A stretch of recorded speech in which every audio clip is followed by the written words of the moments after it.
वायव्य संहिता शिव पुराण। ओम नमः शिवाय। वायव्य संहिता उत्तरार्ध 11वां अध्याय। ब्राह्मण कर्म निरूपण। त्रिलोकीनाथ परमेश्वर शिव बोले, हे देवी, 3 बार नहाना, अग्निकर्म करना, लिंग पूजा, दान, ईश्वर भाव, दया भाव, सत्य, संतोष, आस्तिकता, अहिंसा, लज्जा, श्रद्धा, पढ़ना पढ़ाना, उपदेश, ब्रह्मचर्य, श्रवण, तप, क्षमा, शौच आदि वर्ण धर्म है।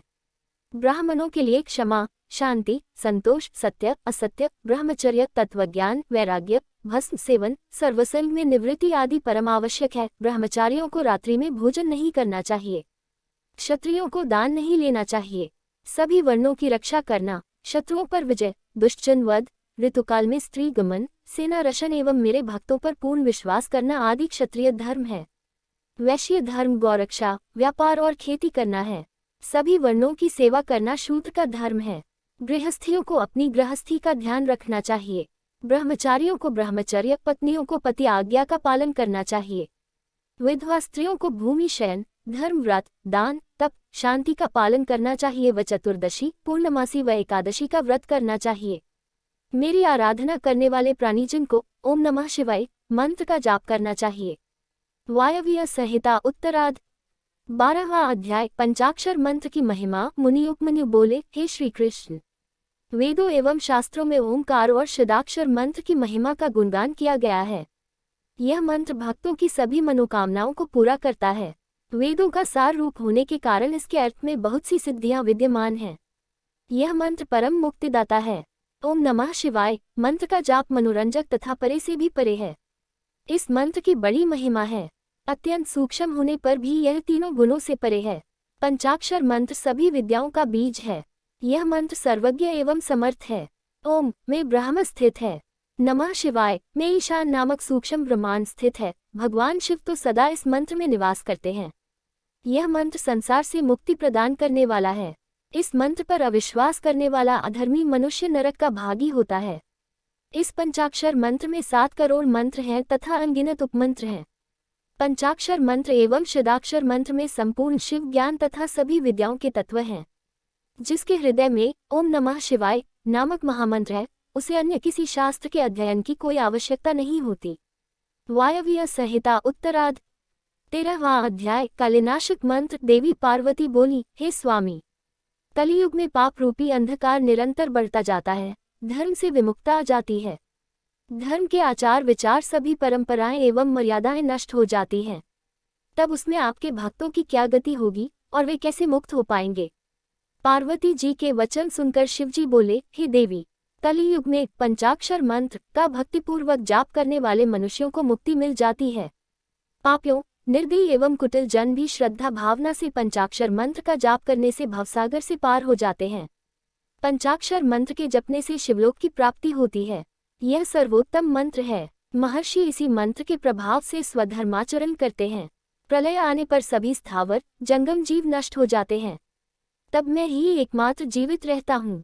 सारे वेद और शास्त्र मुझ में लीन हो जाते हैं। फिर नई सृष्टि का आरंभ होता है। सृष्टि के पुनः आरंभ में जब श्रीहरि क्षीरसागर में सो रहे थे, उस समय उनकी नाभि से पंचमुखी ब्रह्मा की उत्पत्ति हुई। उन्होंने सृष्टि की रचना करने हेतु मेरी तपस्या की। तब मैंने ब्रह्मा जी को साक्षात दर्शनें देकर उन्हें ओम नमः शिवाय मंत्र की दीक्षा दी। इसी मंत्र के प्रभाव से उन्होंने देवताओं, दानवों, ऋषियों एवं प्राणीजन की रचना की। नमः शिवाय यह 5 अक्षरीय मंत्र महामहिमावान है और सारे जगत का बीज रूप है। इसे वेदों से उत्तम माना गया है। मेरे द्वारा प्रकट प्रथम विद्या यही है। वामदेव इसके ऋषि हैं और पंक्ति छंद हैं। मैं इस मंत्र का देवता हूँ। यह मेरा परम प्रिय मंत्र है। पंचाक्षर मंत्र कलियुग में इस भवसागर से तारने वाला मंत्र है। वायव्य संहिता उत्तरार्ध 14वां अध्याय। व्रत ग्रहण करने का विधान। भगवान शिव बोले, हे प्रिय, ऐसा व्रत जो क्रिया और श्रद्धा से हीन हो, निष्फल होता है। तभी सिद्ध व्यक्ति श्रद्धा भाव बढ़ाते हैं और तत्वज्ञाता गुरु की शरण में जाते हैं।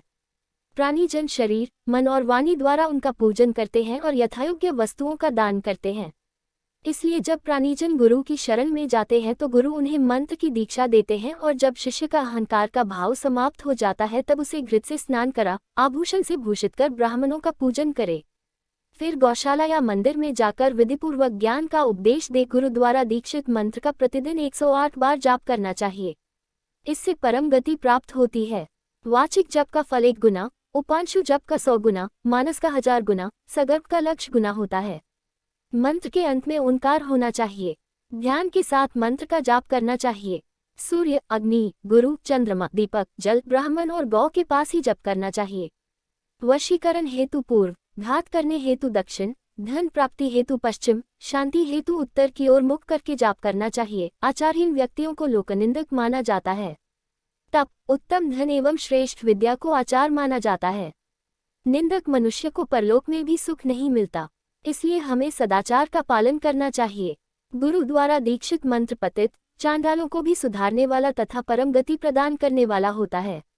वायव्य संहिता उत्तरार्ध 15वां अध्याय दीक्षा विधि। श्री कृष्ण बोले, हे महाशय, अब आप मुझे शिव संस्कारों के बारे में बताएं। यह सुनकर उपमन्यु बोले, हे श्री कृष्ण, मनुष्य द्वारा 6 मार्गों को शुद्ध कर लेना संस्कार कहलाता है। ज्ञान प्रदान करने वाले तथा बंधनों का नाश करने वाले संस्कार दीक्षा कहलाते हैं। शांभवी, शक्ति एवं मांत्री शांभवी दीक्षा 3 प्रकार की होती है। शांभवी तीव्र और तीव्रतरा 2 प्रकार की होती है।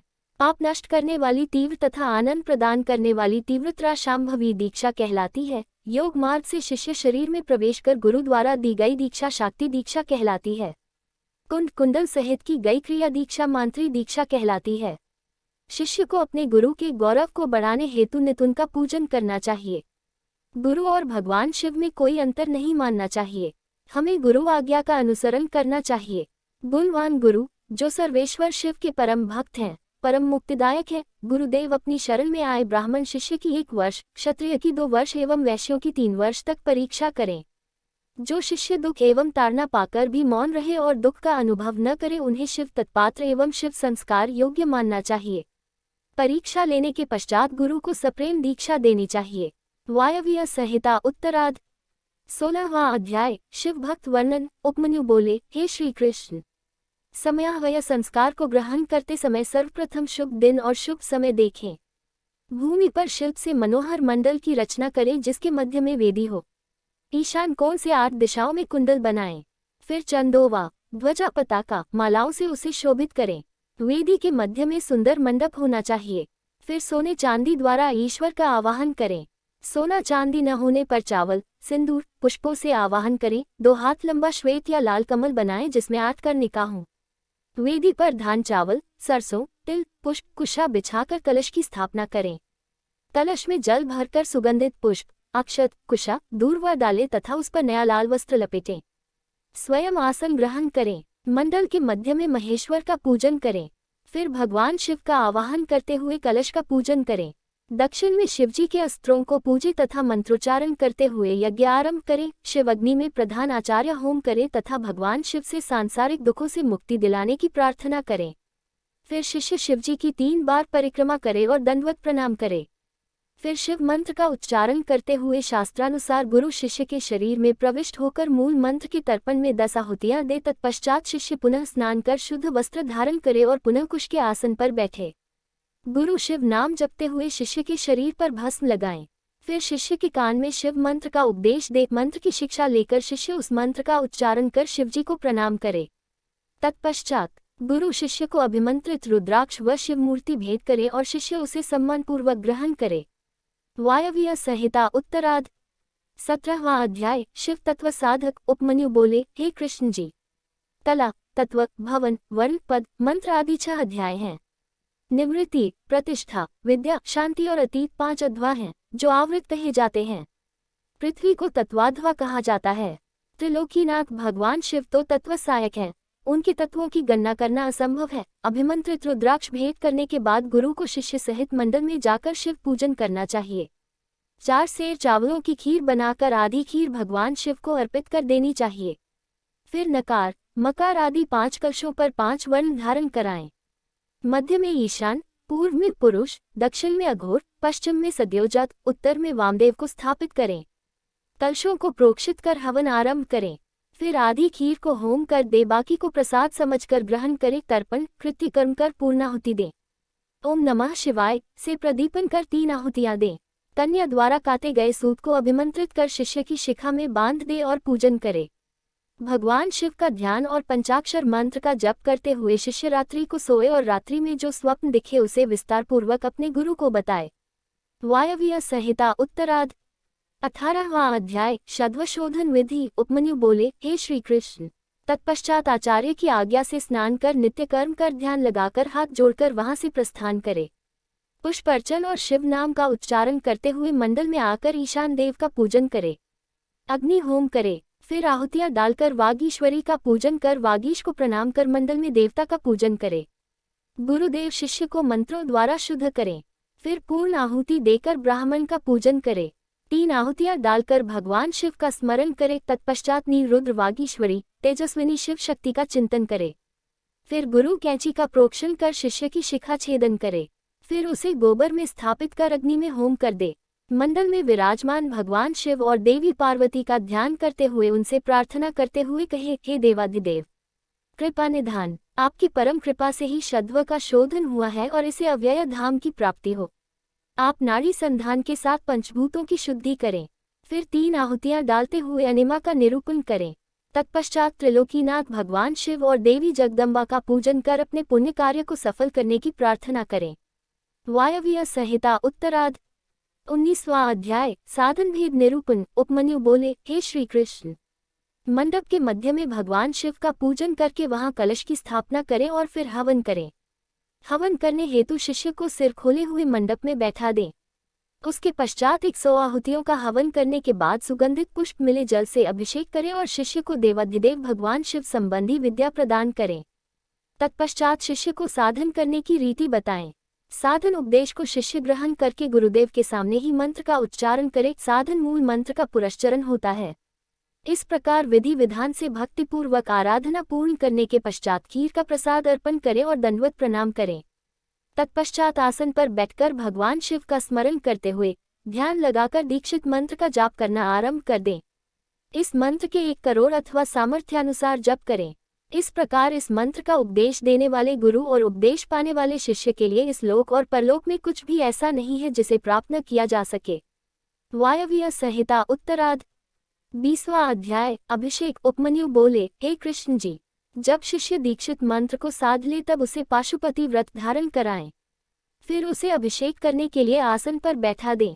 पंचकलाओं से पूर्ण कलश स्थापित कर भगवान शिव का पूजन करें। मध्य के कलश के जल से शिष्य का अभिषेक करें। फिर देवाधिदेव भगवान शिव को सुंदर वस्त्र एवं आभूषणों से सुशोभित कर शिव मंडल में आराधना करनी आरंभ करें। 108 आहुतियां डालकर हवन संपन्न करें। फिर शिवजी की मूर्ति को वहां से उठा लें। शिव घट तथा अग्नि का पूजन और आराधना करें। फिर अश्वशोधन की क्रियाएं पूर्ण करें। भगवान शिव में असीम श्रद्धा और भक्ति भाव रखने वाले और शिव शास्त्रों को जानने वाले विद्वान और ज्ञानी ही शिव मंत्र को दुर्लभ समझते हैं, इसलिए शक्ति संस्कार कर निरूपण करते हैं।